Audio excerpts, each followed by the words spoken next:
Salut à tous, j'espère que vous allez bien. Alors aujourd'hui, je vous propose de découvrir l'un des outils de la gamme 18 volts de chez Ikoki, la visseuse à choc WH18DD, donc une machine très compacte mais quand même suffisamment puissante pour vous aider dans vos vissages. Mais je vous en dis pas plus, je vous propose de la découvrir dans la séquence qui suit. À tout de suite. Voici donc la Ikoki WH18DD. Donc comme vous pouvez le voir, une machine relativement compacte, puisqu'en fait elle ne pèse que 805 grammes. Donc ça c'est bien sûr le poids sans la batterie. Donc là j'ai mis une grosse batterie, puisqu'en fait elle est bien sûr compatible avec l'ensemble des batteries 18 volts de la marque Ikoki. Donc là on est sur du 5 ampères. C'est un peu beaucoup pour ce type de machine, puisqu'en fait elle n'est pas forcément très énergivore. Donc une 2 ampères ça suffirait largement et ça permettrait de réduire le poids total de la machine. Pour ce qui est de la prise en main, comme je vous le disais juste avant, on a une machine qui ne pèse que 805 grammes. C'est vraiment pas beaucoup pour une machine 18 volts. Pour ce qui est de la poignée et du grip, on a ici un grip à ce niveau-là en caoutchouc qui offre une bonne prise en main. Moi, j'aime bien aussi avoir un grip de ce côté-là, mais c'est pas forcément obligatoire. Les boutons, d'une part, tombent bien aussi sous les doigts. Donc, on a la gâchette ici et le bouton d'inverseur de sens, voilà, qui sont assez faciles d'accès. Donc, globalement, la prise en main est plutôt bonne. Comme toutes les machines récentes du marché, cette Ikoki WH18DD bénéficie d'un moteur brushless, ce qui apporte 3 éléments supplémentaires par rapport à un moteur à charbon classique. On a d'une part une plus grande gestion, une meilleure gestion plutôt de l'autonomie de la batterie. Ça veut dire qu'on va pouvoir utiliser plus longtemps une machine brushless par rapport à la machine équivalente qui serait équipée d'un moteur à charbon. On a aussi une plus grande longévité du moteur, puisqu'en fait on n'a pas de frottement, ou en tout cas beaucoup moins de frottement, ce qui veut dire qu'on a moins d'usure au niveau de la motorisation. Et enfin, on a une machine aussi plus courte, puisque un moteur brushless est souvent plus compact qu'un moteur classique. Pendant qu'on est sur la motorisation, sachez que cette machine est capable de développer un couple de serrage de 140 Nm.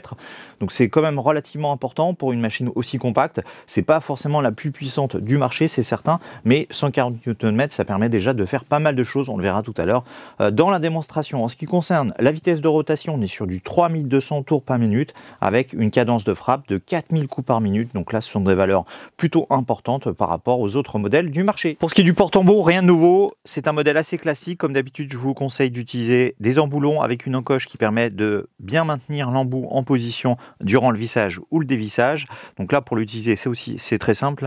Il suffit d'introduire à fond notre embout et de pousser sur la bague ici, comme ça, on insère correctement et complètement notre embout dans le porte-embout et il est bien solidaire de la machine. Et pour le retirer, c'est aussi simple, il suffit de pousser sur la bague pour retirer l'embout. Donc c'est vrai que certains modèles sont équipés aussi d'un ressort qui permet d'éjecter plus facilement et plus rapidement l'embout.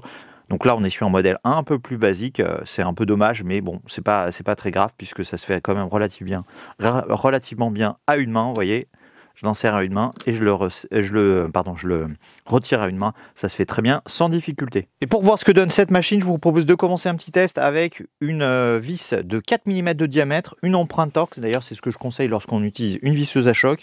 Et on va voir ce que donnent nos 140 Nm avec ce type de vis et un cube en bois relativement sec et du coup relativement dur. Donc là, sans difficulté, donc là, on a bien vu que la vis s'est insérée assez facilement et qu'on a eu un petit peu de cadence, enfin un petit peu de frappe supplémentaire pour faciliter l'introduction de la vis, surtout vers la fin, lorsque la résistance du matériau a commencé à être un peu importante et du coup la machine a déclenché la cadence de frappe, ce qui facilitait du coup le vissage. On va voir maintenant ce que ça donne avec une vis un peu plus grande. Donc on est sur du 5 mm de diamètre et cette fois-ci une empreinte de type PZ2, toujours pareil.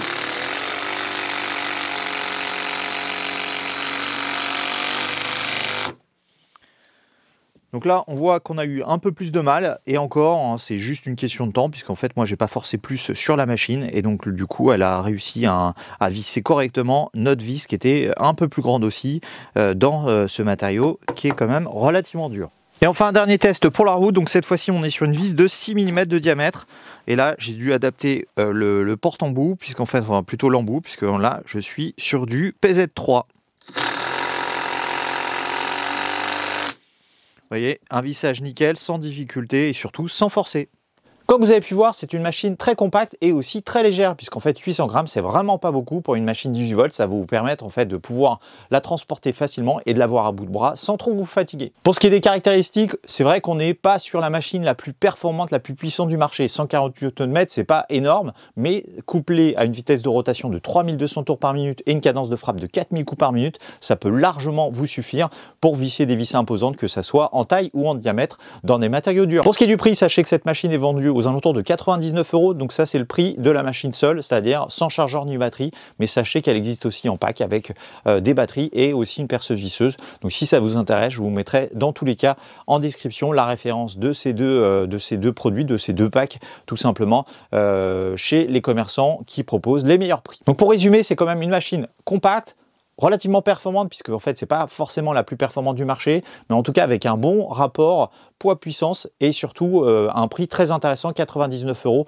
Ça reste abordable pour avoir une machine avec un moteur de dernière génération et surtout avec ce type de compacité. Alors bien sûr, c'est surtout avantageux si vous possédez déjà des batteries de la marque Hikoki, comme ça vous pourrez compléter votre gamme et bénéficier de la mutualisation des batteries sur tous vos outils de la marque. Voilà, cette vidéo touche désormais à sa fin, j'espère qu'elle vous aura plu. N'hésitez pas à mettre un petit pouce bleu et à vous abonner à ma chaîne si ce n'est pas déjà fait. Et dans tous les cas, je vous dis à très bientôt pour une nouvelle vidéo. Salut!